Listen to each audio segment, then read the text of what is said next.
kumwenyura nta mware, umwari w'imico myiza. Ariko kandi Benima, ubonye ko umwari wacu yagize akamwenyu kagaragara no ku maso.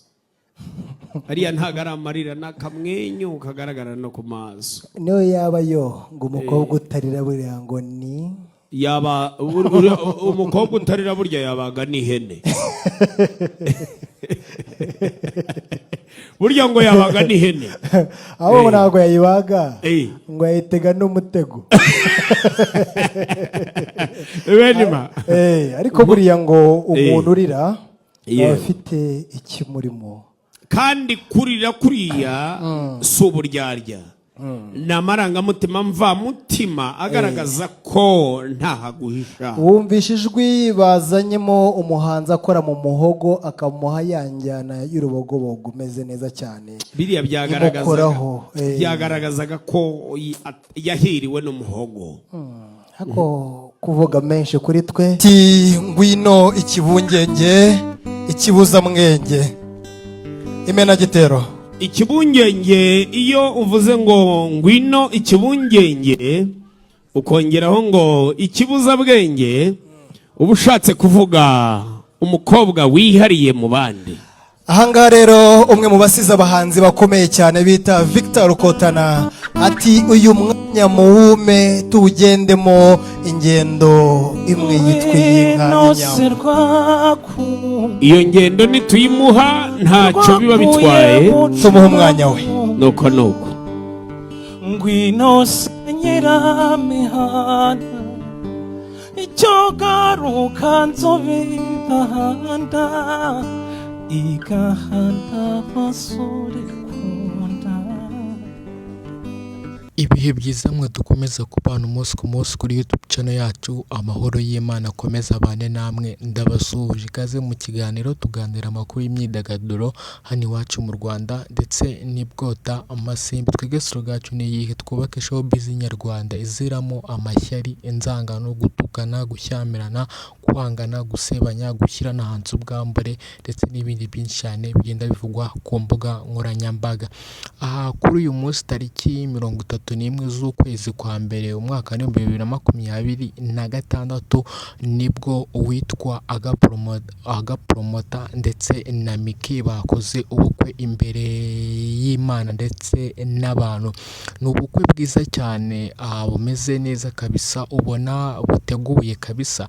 Ariko dusubije amaso inyuma gatoya muribuka ko mu mwaka ushize nibwo abantu benshi bagiye babatega imitego itandukanye, abifuza ko ubukwe bwabo bwapfa, abagenda babatega imitego ati ntago muzarambana. Bamwe bakavuga ati ngo witwa Miki ntashobotse kwako nyine yagiye ajya mu nkundo, n'abantu bagiye batandukanye na Regis n'abandi bagiye bavugwa kandi bavuga yuko ari umuntu wabyaye agakora ubukwe inyuma. So rero abantu bagiye bavuga cyane ku muntu wabyaye buriya biragoye kuba yabona umugabo, kuko turabizi ko witwa Miki afite umwana. Abantu bakavuga ati witwa Agapromota yiyahuye mu muriro waka cyane, abantu bakagenda babatega iminsi bakavuga ngo ibyabo bizarangira vuba. So byagiye biba binini cyane ku mbuga nkoranyambaga, mwese murabizi ukuntu bagiye bagenda bahura. Witwa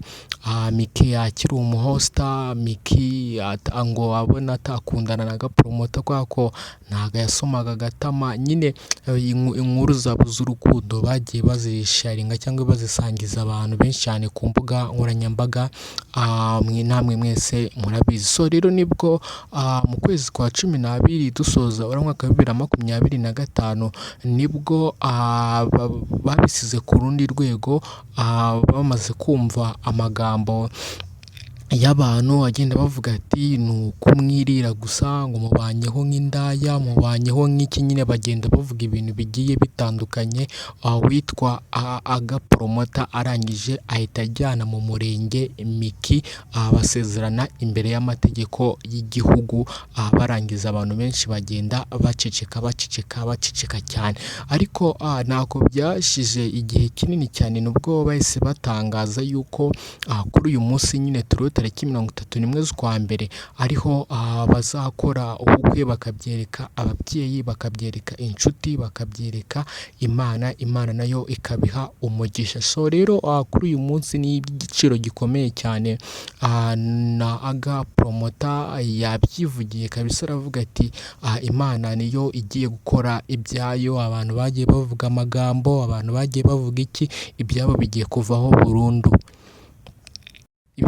Bigiye nyine gushirwaho nyine akadomo, baceceke, Imana yikorere ibyayo. So rero mu kanya gashize nibwo witwa Aga Promota yasohoye n'indirimbo nziza cyane yaririmbiye Miki y'urukundo, nayo yamaze kujya kuri platform za Aga Promota. Ni indirimbo nziza cyane y'urukundo kabisa, igaragaramo abakobwa beza bambariye Miki, igaragaramo na Miki yambaye ikanzu y'abageni ndetse na Aga Promota. So rero ubona ko ubukwe bwabo ari ibintu bateguye kandi bitondeye cyane. Rero kuri uyu munsi nibwo Aga Promota yasabye n'umugeni akanamuhabwa.